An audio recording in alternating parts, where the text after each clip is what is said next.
আসসালামু আলাইকুম। আশা করি যে যেখানে বসে আমার এই ভিডিওটি দেখছেন আল্লাহর রহমতে সবাই ভালো আছেন। পুরনো দিনের রান্নাকে আমি নতুন করে খুঁজে বেড়াচ্ছি। তো আজকে করছি চিকেন কোরমাটা। তো এর জন্য আমি এখানে 2টা মুরগি নিয়েছি আর আমি এটা সোনালী মুরগিটা ব্যবহার করেছি। আর এখানে 2টা পিস লেবু নিয়ে তার সবটুকু রস আমি এটার ভিতর দিয়ে দিয়েছি, যাতে করে চিকেনের যে একটা ব্যাড স্মেল সেটা যাতে না থাকে।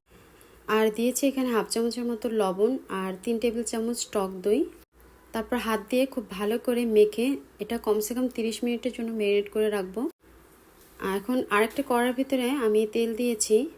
এখানে ছোট্ট কাপের হাফ কাপের চাইতে একটু কম তেল আছে। আর 1 বাটি পেঁয়াজ কুচি দিয়েছি। আমি এখানে পেঁয়াজ বেরেস্তা করে নিব। তো খুব ভালো করে নেড়ে চেড়ে যখন পেঁয়াজের কালারটা আমার গোল্ডেন কালার চলে আসবে, তো পেঁয়াজ বেরেস্তাটা আমার হয়ে গেছে। এ পর্যায়ে চুলাটা অফ করে তারপর আমি পেঁয়াজ বেরেস্তাটা তুলে নিব। যদি চুলাটা অন থাকে তাহলে কিন্তু বেরেস্তাগুলো তুলতে তুলতে পুড়ে যেতে পারে। তো সেই একই তেলের ভিতরে আমি হাফ বাটির মতো পেঁয়াজ দিয়ে দিচ্ছি আবারও। আর এই পেঁয়াজটাও আমি একটু গোল্ডেন বাদামি করে ভেজে নিব। এটার ভিতর থেকে যখন পেঁয়াজের গন্ধটা চলে যাবে তখন এর ভিতরে আমি 1 চামচ একটু উঁচু করে আদা বাটা আর 1 চামচ রসুন বাটা এখানে দিয়েছি। তবে বেশ সময় ধরেই আর কি মিডিয়াম টু লো হিটে আমি এই আদা রসুনটা পেঁয়াজের সাথে খুব ভালো করে ভুনে নিয়েছি, যাতে করে আদা রসুনের যে একটা ফ্লেভার আছে সেটা যাতে না থাকে। এখন এর ভিতরে কিছু গরম মশলা অ্যাড করব।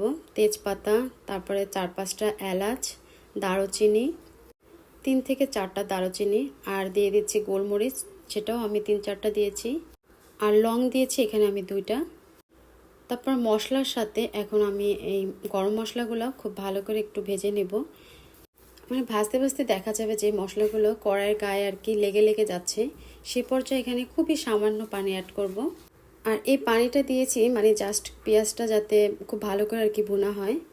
তো এটাও আমি অনেকক্ষণ ধরে আর কি জাল করে তারপরে 1 বাটি পেঁয়াজ বাটা আমি ব্লেন্ডারে ব্লেন্ড করে নিয়েছি।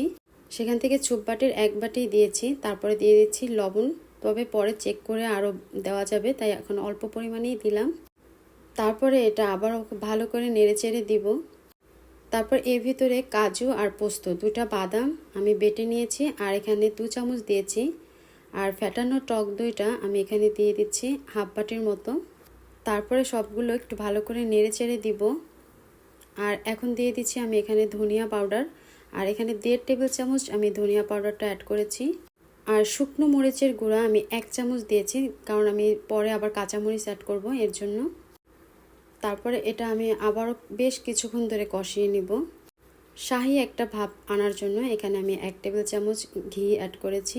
আর এই মশলাগুলোকে আমি খুব ভালো করে আর কি ভেজে নিয়েছি ঢাকনা দিয়ে। আবার বারবার করে ঢাকনা তুলে বারবার করে নেড়ে চেড়ে দিয়েছি, যাতে করে মশলার ভিতর থেকে যেন কোনো রকম ফ্লেভার না আসে। তারপরে ম্যারিনেট করা সেই চিকেন 2টা আমি এখানে দিয়ে দিচ্ছি। আসলে আগেকার দিনে মার কাছ থেকে শোনা, স্পেশাল বাসায় কোনো গেস্ট আসলে তখন কিন্তু চিকেন কোরমাটা করা হতো বেশি। আর বর্তমানে আমরা দেখি আমরা চিকেন কোরমাটা তো বেশি একটা করা হয় না, করা হয় যা চিকেন রোস্ট। আমি জানি না আপনাদের বাসায় কি করা হয় বেশি, তো প্লিজ কমেন্ট সেকশনে জানাবেন। আমি এই মশলাটার ভিতরে মাংসটা খুব ভালো করে কষিয়ে নিয়েছি ঢাকনা দিয়ে, তারপরে আর মিডিয়ামে রেখে তারপরে এটা খুব ভালো করে কষিয়েছি। আর ঢাকনা তুলে কিন্তু বারবার করে নেড়ে চেড়েও দিয়েছি। আর বাসায় একবার এভাবে ট্রাই করে দেখবেন, আশা করছি এর স্বাদ মুখে লেগে থাকার মতো, অবশ্যই লেগে থাকবে। আর ভিডিওটি ভালো লাগলে রিকোয়েস্ট থাকলো আমার চ্যানেলটি সাবস্ক্রাইব কর। এ পর্যায়ে যখন দেখছি ঝোলটা একদম শুকিয়ে গেছে, তখন আমি এখানে দুধের ভিতরে আবার 2 টেবিল চামচ গুঁড়া দুধ দিয়ে তারপর এটা মিক্স করে দিয়ে দিয়েছি। এখন আমি ঢাকনা দিয়ে এটা বেশ সময় ধরে রান্না করব, যতক্ষণ না পর্যন্ত আমার চিকেনটা হাড় থেকে আর কি খুলে খুলে যাচ্ছে, তাহলে বুঝতে পারবো যে আমার চিকেনটা কমপ্লিটলি হয়ে গিয়েছে। তো প্রায় হারিয়ে যাচ্ছে এই কোরমার রেসিপিটা। তো আজকে আমি নতুন করে সবার সাথে শেয়ার করলাম, আশা করছি সবার ভালো লাগবে। এখানে কাঁচামরিচের একটুখানি কেটে তারপর আমি দিয়ে দিয়েছি প্রায় 7 থেকে 8টা কাঁচামরিচের টুকরো আমি এখানে দিয়েছি। তাহলে খুব ভালো একটা কাঁচামরিচের একটা ফ্লেভার পাওয়া যাবে, সেটা খেতেও আর কি মজা লাগবে।